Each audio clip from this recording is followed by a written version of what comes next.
हरे कृष्ण भक्तों, गोवर्धन डाकू की कथा भारतीय परंपरा और अध्यात्म का एक अद्भुत उदाहरण है, जो यह दिखाती है कि ईश्वर का सच्चा चिंतन और भक्ति सबसे कठोर और क्रूर हृदय को भी बदल सकती है।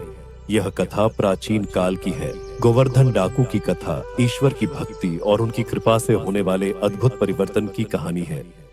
यह कथा एक ऐसे कुख्यात डाकू की है जो निडर, चालाक और क्रूर था। उसके नाम से ही लोग कांपते थे।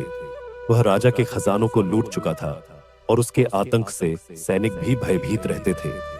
एक बार जब राजा के सैनिकों ने उसका पीछा किया तो जान बचाने के लिए वह जंगल में भाग निकला।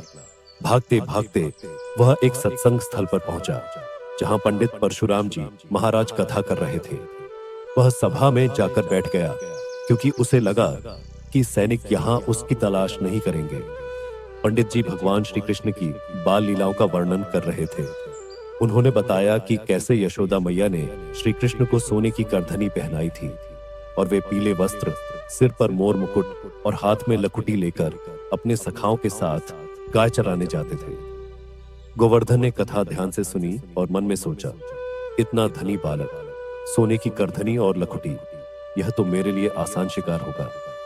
कथा समाप्त होने के बाद उसने पंडित परशुराम जी को चाकू दिखाकर धमकाया और कहा, उस धनी बालक का पता बताओ, वरना जान से मार दूंगा।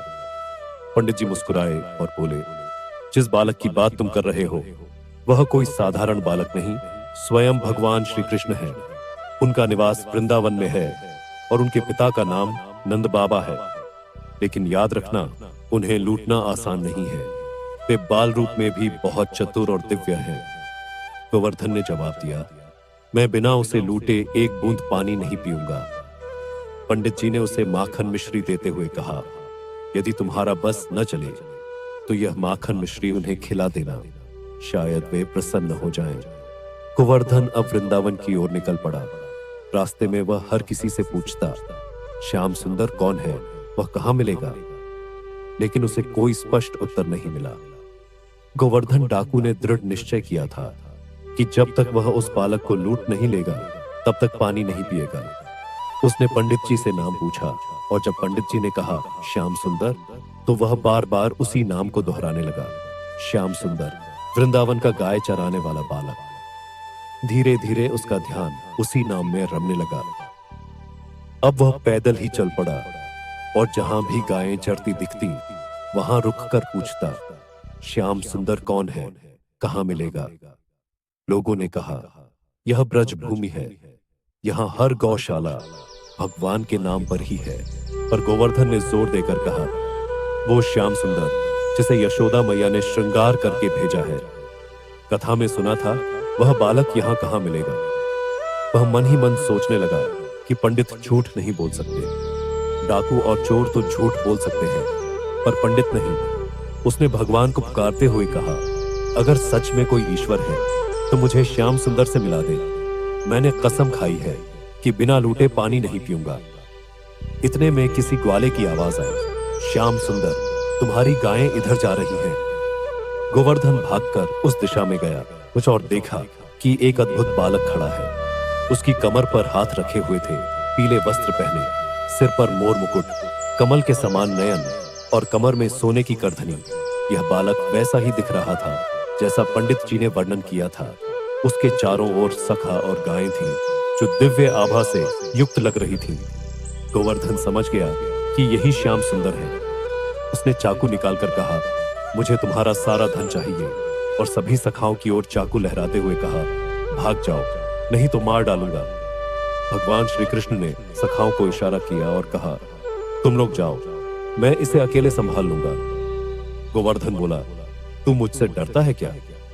भगवान मुस्कुराकर बोले, काल से नहीं डरता तो तुझसे क्या डरूंगा। गोवर्धन ने कहा, तू मेरा नाम नहीं जानता, इसलिए डरता नहीं। मेरा नाम गोवर्धन है। भगवान ने प्रेम से कहा, तेरा नाम तो गोवर्धन है और मेरा नाम गोवर्धनधारी। वार्ता के दौरान गोवर्धन का अज्ञान धीरे धीरे समाप्त होने लगा। वह सोचने लगा कि पंडित जी सच ही कह रहे थे।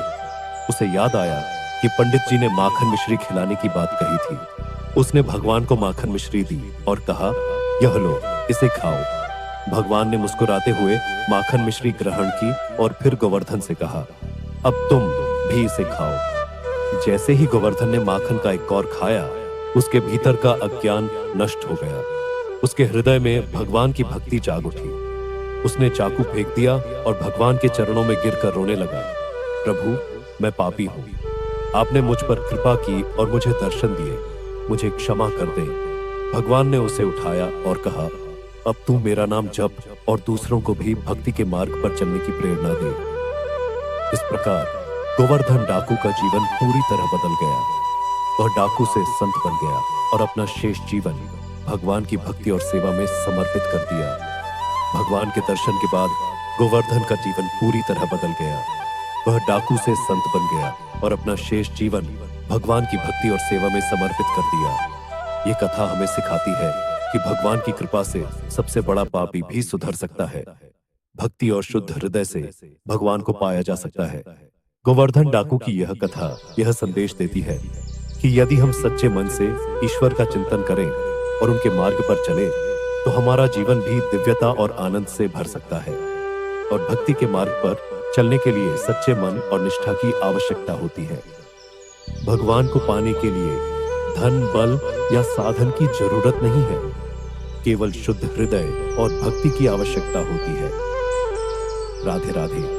अगर आपको यह वीडियो पसंद आया हो तो इसे लाइक करना न भूलें। अपने दोस्तों और परिवार के साथ शेयर करें ताकि ये जानकारी और प्रेरणा औरों तक भी पहुंचे। नीचे दिए गए कमेंट सेक्शन में अपने विचार और सुझाव जरूर बताएं। और हाँ, आपके अपने चैनल आनंद धाम पाठ को सब्सक्राइब करें और बेल आइकन दबाएं ताकि हमारे आने वाले हर नए वीडियो की सूचना सबसे पहले आपको मिले। आपका समर्थन ही हमें और बेहतर बनाने की प्रेरणा देता है। जुड़े रहिए और हमारे साथ इस सफर का आनंद लीजिए। धन्यवाद।